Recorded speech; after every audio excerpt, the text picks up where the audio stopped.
আমরা বাপদাদার আমার থেকে হাজ মসজিদের সামনে যাই 7 বার হজ করতে গেছে 8টি আর ময়মনসিংহ তারাকান্দায় মহবতপুর গ্রামে কালের কণ্ঠ হয়ে রয়েছে দাম্য হাজীর মাজার। প্রতি বছর পালিত হয় এই মাজারের বিস্তারিত শুনবো খাদেমের কাছ থেকে।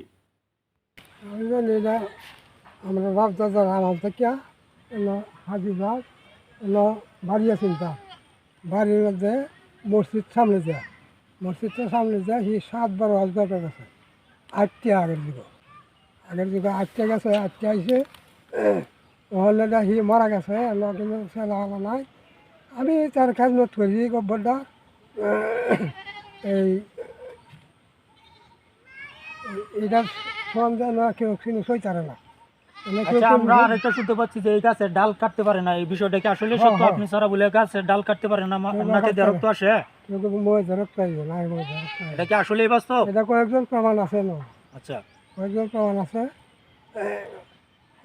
আচ্ছা, ওইখানে অনেকেই শুনছি যে এখানে মান্নত করলে এখানে মান্নত ফলে, এটা কি আসলে বাস্তবতা? মান্নত করলে মান্নত ফলে মান্নত চাইতেই আছে।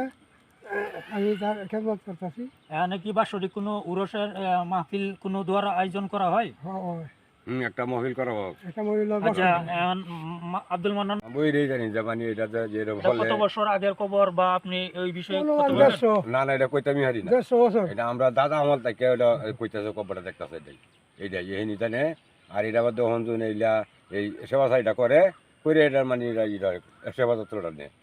তো আমরা ছোটো থেকে দেখতেছি বাপ দাদার তারা শুনতেছি একটু বাৎসরিক উরস করে তারা বছরের মান্যতায় এটা দেয় কবরে ফালা ফুলুরে টুলুরে খাবায় কীর্তি রান্ধা বিরিয়ানি পাক করে কোনো সময় বিরিয়ানি পাক করে খাবা।